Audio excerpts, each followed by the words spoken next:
We had been trying to conceive for a few months and had sort of decided to take a pause. So when I found out I was pregnant about a month later, we were so happy that Beba, which means baby in Greek, and also my daughter's nickname, was on the way. I remember this feeling of excited realization when the pregnancy test confirmed what I was feeling. I was so in awe as I knew I was about to experience probably the greatest and scariest joy of my life. I felt very ready for this next step. When I found out I was pregnant, I felt scared and excited at the same time. When I found out I was pregnant with my first child, I was elated. We had been married for almost 5 years, and we both knew we wanted to start our family. When I found out I was pregnant, I was very excited, but also nervous as this was my first pregnancy and I had no idea what to expect. Well, when I first found out I was pregnant, I was very happy, nervous, scared, didn't know what to expect. But as time went on and I had other pregnancies, I knew what to expect, but each one was different. When I found out I was pregnant with my first child, I was so excited. I am very lucky in that I was able to conceive after just a few months. I always knew I wanted to have kids, so I was never nervous about being a parent. However, as a first-time expectant mother, I definitely got nervous about the childbirth part of things as I got closer to my due date. To prepare for the birth of my child, we did the typical stuff like Lamaze classes, preparing the nursery, etc. As far as the birth plan, we had a playlist picked out for the birthing room and the go bag all set for the big day. At the time, there was this really popular TV show called A Baby Story. I was obsessed with watching every episode, hoping foolishly that this would help to prepare me for my first birth. Suffice it to say, as every mother will tell you, nothing really prepares you for what you're about to go through. I struggled with the decision to birth naturally or not and shared my trepidations with my doctor. His advice was to see how it goes. And that, in fact, became my birth plan, essentially. I made my husband, at the time, promise that he would support me on this, and he did. I believed I had a pretty high threshold for pain and really thought I could tough this out. Was I ever wrong? I prepared for the birth of my child by keeping up with all my prenatal appointments, reading plenty of books concerning childbirth and breastfeeding, and taking my prenatal vitamins faithfully. I also took Lamaze classes. As far as a birth plan is concerned, I decided early that I would breastfeed for the first 3 months of my child's life. I prepared for the birth of my child by going to childbirth classes together with my husband, and of course we decorated a nursery.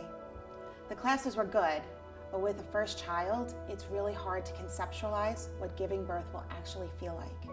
I prepared for the birth of my child by taking Lamaze classes, so my husband and I attended the class that St. John's offered. Other than that, I didn't have any birth plan in place. I prepared for my first childbirth by going to the doctor, of course, seeing the OBGYN, getting the information, what I should and should not do, and nutrition-wise, and just things to look out for. To prepare for the birth of my child, my husband and I took a class on preparing for the childbirth itself and how to care for a child after birth. As far as a birthing plan, I tried to remain open-minded and flexible per the advice of the nurse who led the childbirth class. I knew that I wanted to go as long as possible throughout my labor without having an epidural and trying to do things naturally. Everyone has their own pain threshold and knows when they reach that, and no one should feel defeated for wanting an epidural and not doing things completely naturally. On the day of my delivery, I had been in labor for about 8 hours. My water never broke naturally. Nonetheless, the contractions came and ran me over like a Mack truck. I also was not dilating. I reached 3 centimeters and would not budge for what seemed like an eternity. I remembered worrying about what would come next, the fear of the unknown.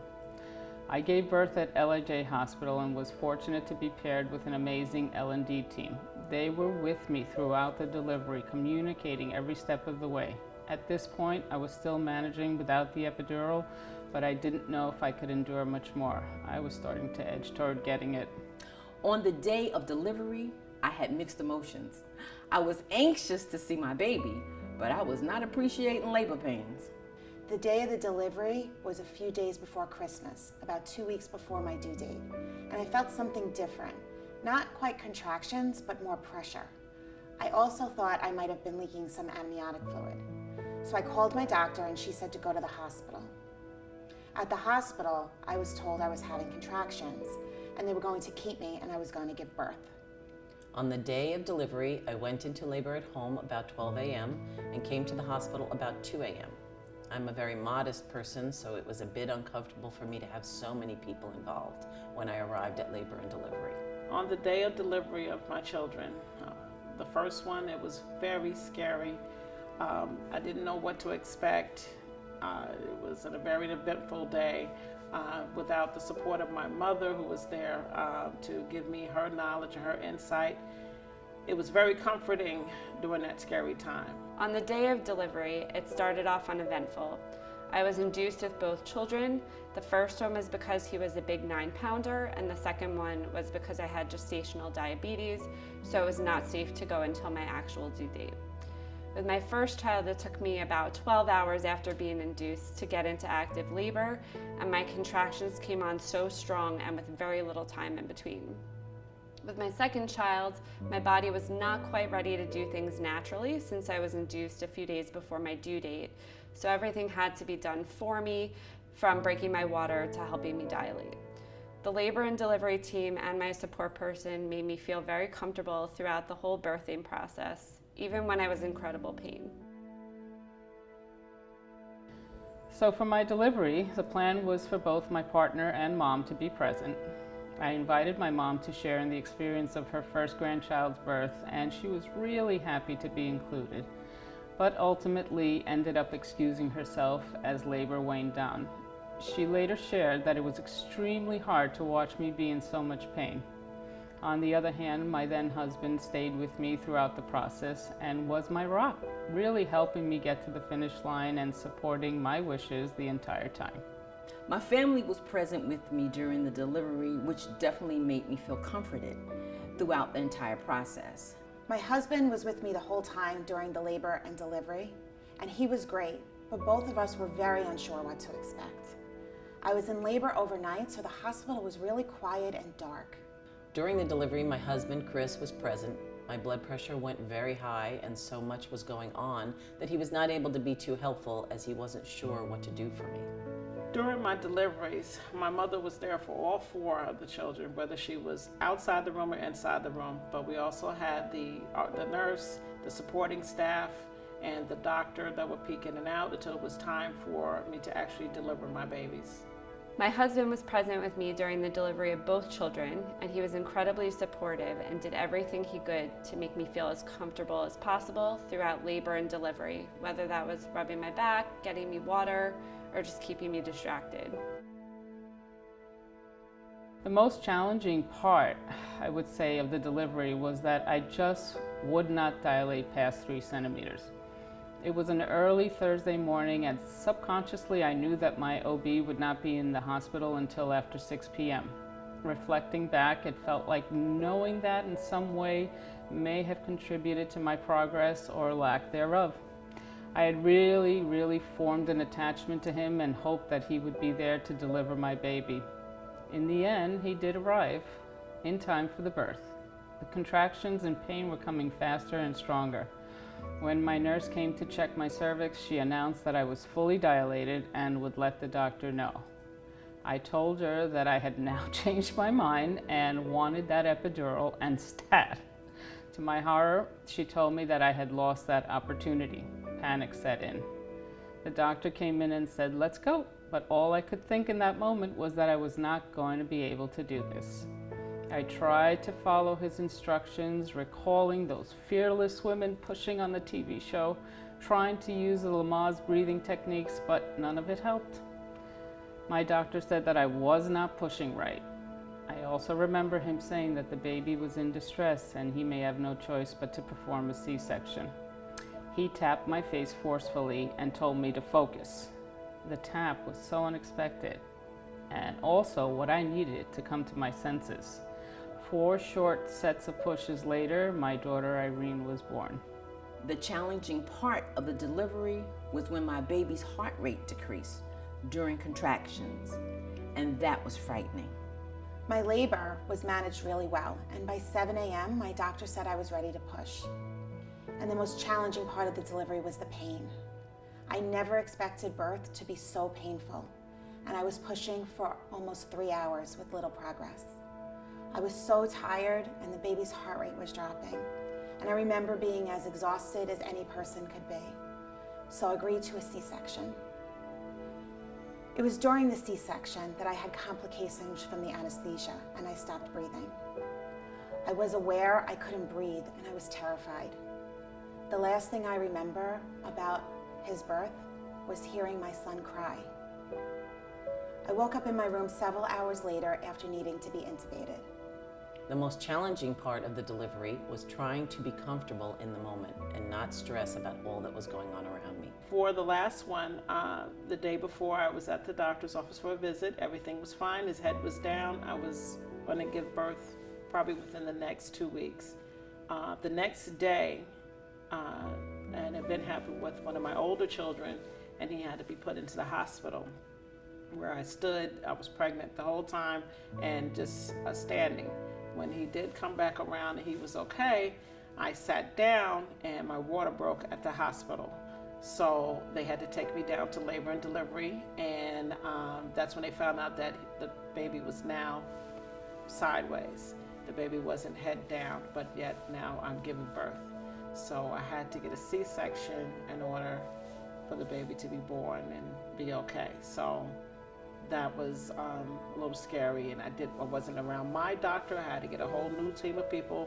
Everything that was set up for this child had to be changed in a split second. The most challenging part of the delivery was the pain. I always thought I had a very high pain threshold, but I was very wrong. However, modern medicine is great, and I have no regrets about getting epidurals with both children. The relief is immediate, and it allowed me to actually get some rest while laboring, which enabled me to have more energy when I needed to push. When I finally held my baby for the first time, I was exhausted, but the pain disappeared almost instantly as soon as she was out. I just had this very surreal feeling looking at her and holding this beautiful little girl.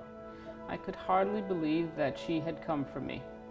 I felt something so indescribable finally meeting this little being who had taken up residence in my womb for the last 9 months.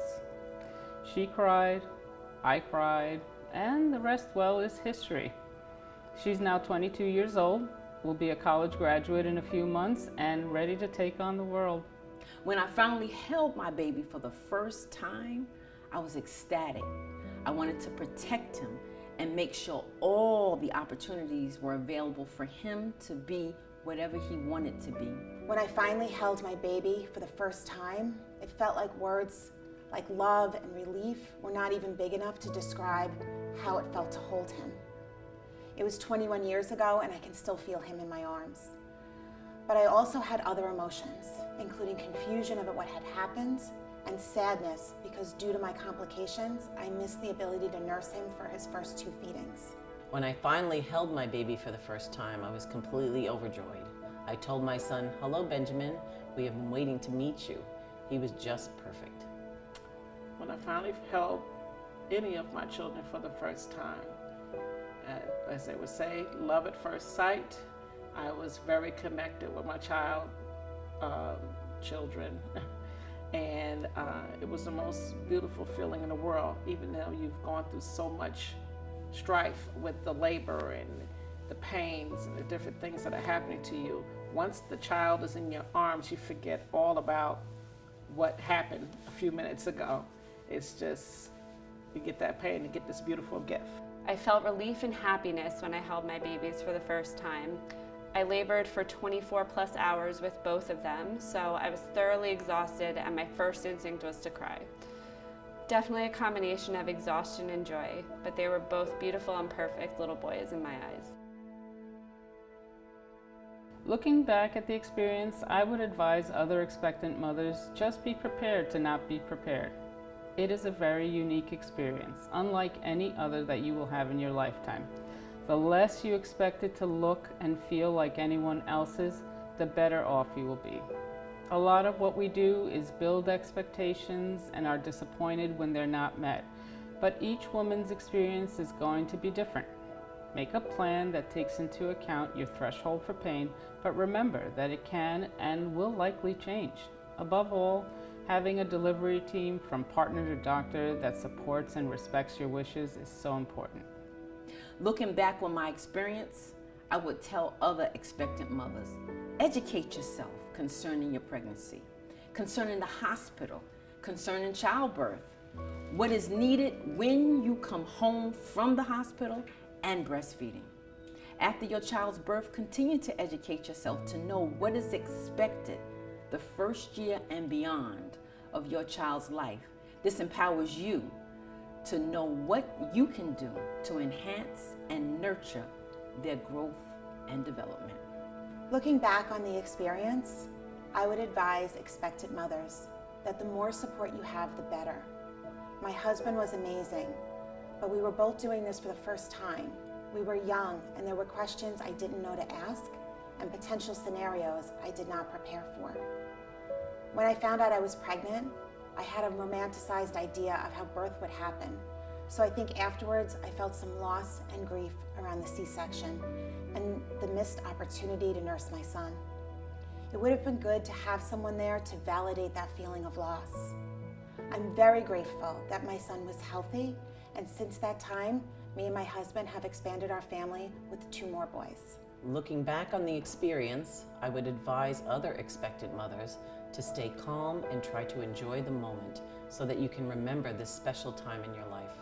Your doctor is there to do their best for you, so if you trust your doctor, trust their decisions for your delivery, like where they deliver you and when you should deliver. I had a wonderful experience with both of my deliveries at St. John's Episcopal and could only praise the staff and the care I received.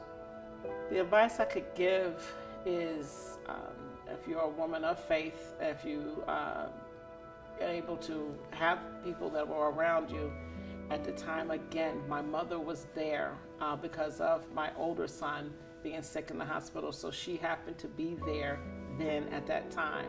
And then later my husband came and everyone else that could come and help and support me as much as they could. But it's, the plan is that you can't count on plans happening the way you think it's going to happen.